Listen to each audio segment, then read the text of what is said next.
This video will show you how to play the new version of Dragon Knight. Take a look at this Dragon Knight skill. When you use it, all the monsters are gathered into one spot. This is our Dragon Knight's new skill, Destructive Impact. It allows our Dragon Knight to enter a berserk state. So what is the berserk state? It means that during this period the damage you deal is extremely high. When you're not in berserk mode, your armor is still present, and even your big flying attack is just a regular 5-hit combo.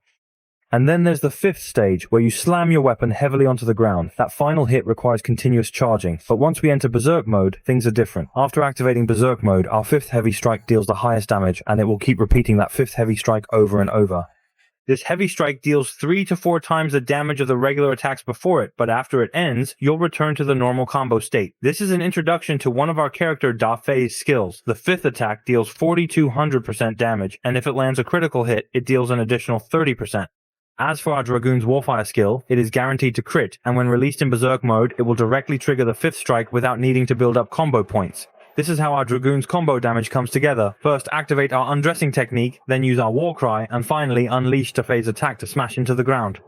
With this, our Dragoon's damage output is basically maxed out. Following the 1-2-3 sequence, Devastating Impact, War Cry, plus our Dafei attack, this round of changes makes the Dragoon's damage simple and brutal. Alright. Moving on, he also has 2 other skills, one of which is Breaker. The Breaker skill transforms him into a horse and charges forward. During this period, he is immune to all control effects, meaning he can't be controlled. It can charge for 9 seconds. Guys, that's honestly a bit over the top. 9 seconds of invincibility and control immunity, and when it ends, you can even land a few hits. The second is our interaction skill, which can remove lock-on status and also has a blocking stance. Anyway, in a word, it's cool. If you don't get it, just keep watching, since there's a lot of text. Basically, it adds a shield and removes combo control. These 2 skills will have different effects when in Berserk mode. In Berserk mode, our charge, at least that skill, turns into a charge that stabs the enemy once. He stabs a few times into the ground. This is a forced control skill that can knock people back. As for the shield skill, you guys can just take a screenshot and pause to read the skill description slowly. Anyway, it's basically a shield block, just for monitoring. He doesn't really have any special features, just pay attention to switching between the Berserk and non-Berserk versions of the skills, that's all. Then, as for forming combos, if you're just running regular dungeons, you don't need to pick anything else, just choose the first one. The other 2 are more suited for group battles or for control and PvP situations, alright brothers?